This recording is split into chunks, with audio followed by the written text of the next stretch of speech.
NFL Draft Special. Our very special guest today is Cody Westendorff, Clint and Chris as always. Of course, this is a big time of year for us, the NFL Draft, one of the most exciting times of the year for us football fans, and we're going to get right into it today. Controversies, questions, all going to be answered during this episode, especially with our big draft guru, Cody Westendorff, and we are glad to have you, by the way. Thanks for having me. Thank you. I've been pumped up all week. I tell you what, I couldn't wait to get to this episode because this is a big time of the year. I mean, everybody gets together. Everybody has their own little draft, precursors leading up. And, one of my favorite things leading into this is doing the mock drafts. And that's what we're going to get into. Well, this is all based on the fact that there is going to be NFL this year. We don't know that for a fact. Yeah, so this we're only hoping, but this is sort of a pie-in-the-sky theory at this point. But pineapple pie in the sky hopes. Cut it. That'll be funny. All right, guys, getting right into it. I want to start with, a position that everybody wants to talk about when you start, any sort of draft talk. Talking quarterbacks. In your guys' mind, Cody, we're going to start with you. Which quarterback do you think deserves to be taken first, and which one do you think will be taken first? I think Cam Newton will be taken first, possibly with the when overall pick. Yeah. Although I do think Blaine Gabbert probably has the most talent to be taken as the #1 quarterback.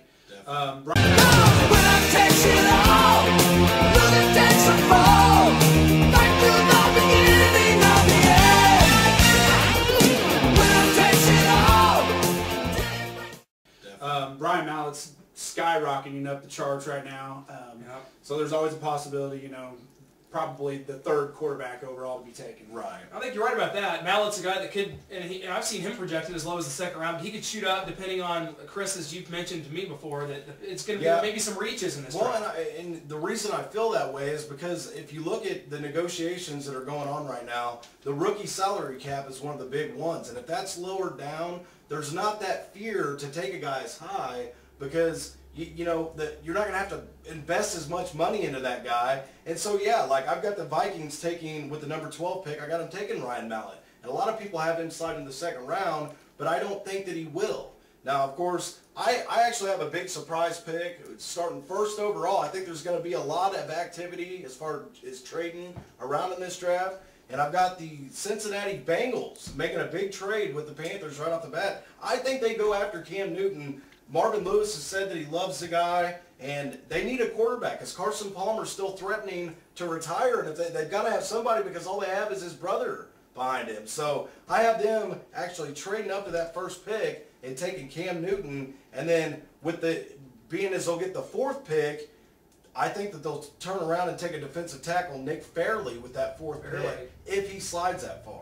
Well, if you're looking at Blaine Gabbert, this is a guy that could go to any of the really in the top 5 any of these teams. He could go to Carolina #1 overall because I think Cam Newton has bust written all over him. Yeah. I think you guys agree. Yeah. But Gabbert could go to the definitely to Buffalo, definitely to Cincinnati, as you mentioned, to Arizona. Any of those teams could step up and take Blaine Gabbert, who I agree with you, Cody, probably the most talented quarterback in the draft. I think so. And if you look at that, I know everybody wants to get that franchise quarterback, but to me this year, I don't think the quarterbacks are as strong this year as compared to past years. You don't like Christian Ponder? Yeah. You don't have the Peyton Mannings in this draft, and you don't have you've got several Ryan Leaf lookalikes that I'm seeing here, but let's talk a little bit let's get right into the Kansas City Chiefs, and let's talk about who we think they might take in the 1st round, who might be available, because with that 21st pick, it's one of those areas you don't know who's going to be available.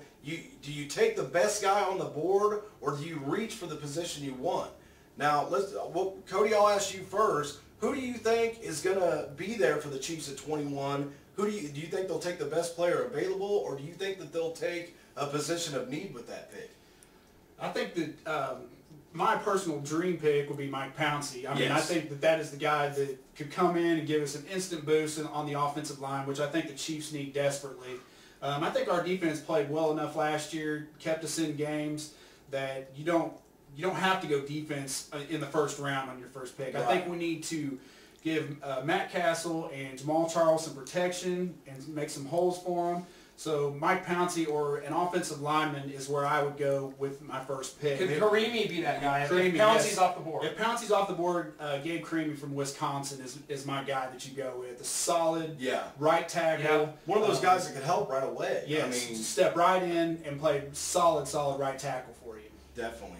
Now, Clint, are you kind of on the same page as Cody, or do you have us taking that Tyson Jackson type pick, a guy that maybe slides up and nobody's expecting it? Because I've seen. To answer your question, I think we're looking at another Tyson Jackson type pick. I think Phil Taylor's the guy. I think that Scott Pioli's targeting that type of 3-4 nose tackle.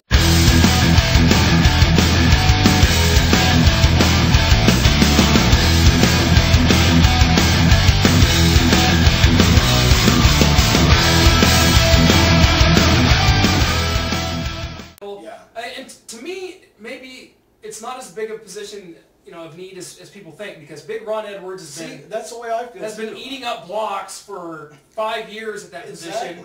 I don't know what Taylor can really do for you as far as making an impact right away. Those tackles take a while. We've seen Glenn Dorsey take 3 years now to get any sort of production out of him. And Tyson Jackson still hasn't done much. So with Wallace Gilberry, players like that, and Sean Smith, I don't know that is our biggest position of need. I think an outside linebacker or offensive line would be better. I agree. Plus, I think this draft is strong in defensive line. Yeah. I mean, probably out of any position, the defensive line is the strongest in this draft. So, if that's the strongest position, why not wait till your second or third round to maybe try to go with that pick? I agree 100%. I mean, I had the Chiefs actually reaching and taking Justin Houston. He's an SEC guy. We all know Pioli loves SEC football players.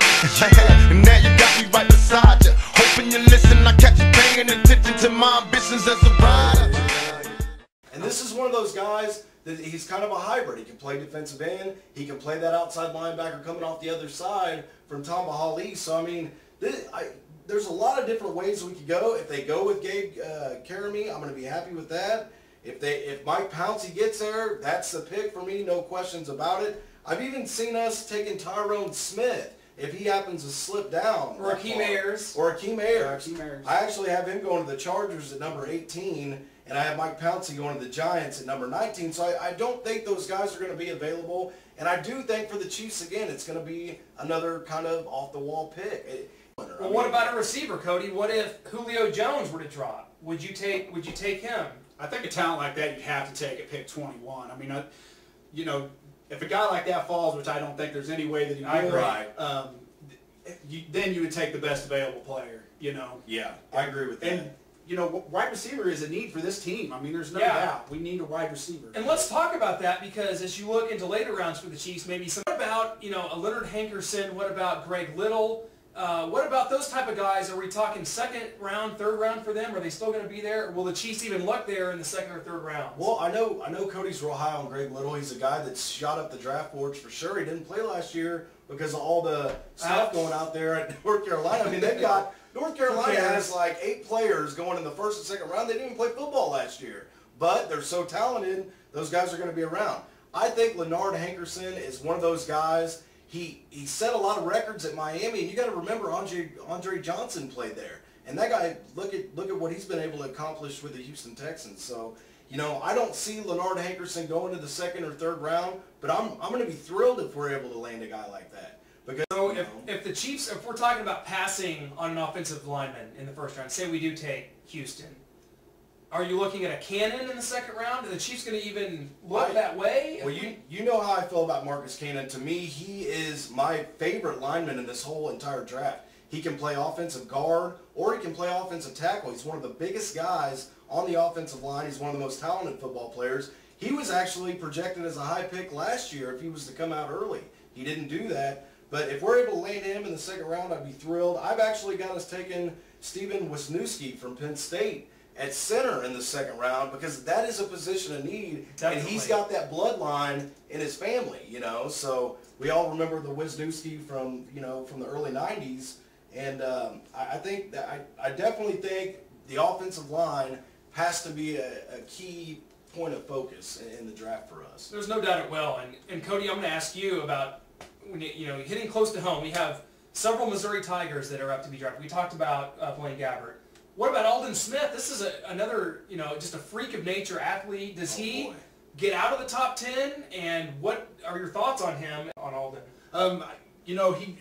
He probably will slip out of the top 10. I could see, possibly Washington at number 10 taking Aldon Smith. They need some defensive line help. I think defensive end, outside linebacker is kind of their main need in the draft. So, he could possibly go there, but I see him going anywhere from the 15, 12 to 18 range, somewhere around in there. That's kind of where I have him too. So, great talent. He would be another guy if he fell to the Chiefs. Oh, yeah. No doubt. I think great pick for the Chiefs. Yeah. But I really don't think he'll make it there.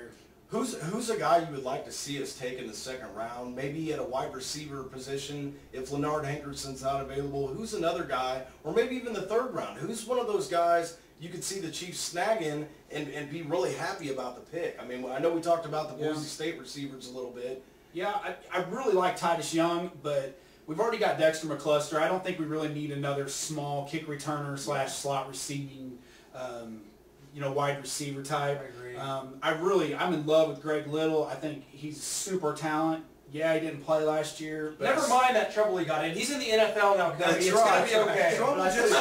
I still think the guy, and since with the off-the-field issues, that's not really a Pioli guy, so more than likely they wouldn't go there. Yeah, but you might be right. I kind of like Terrence Tolliver out LSU, another Dwayne Bowe type wide receiver.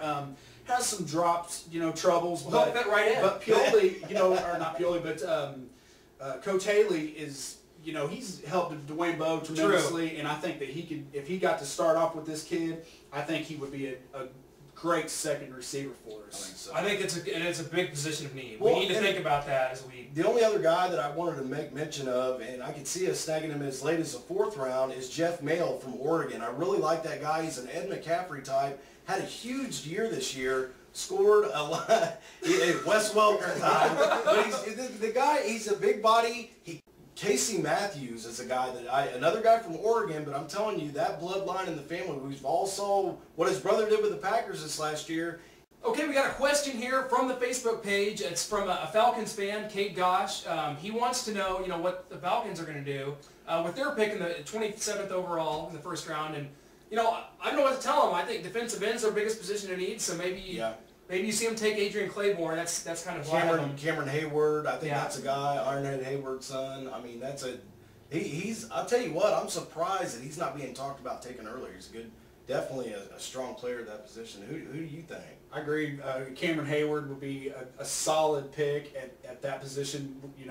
In the draft, or maybe possibly an Adrian Claiborne.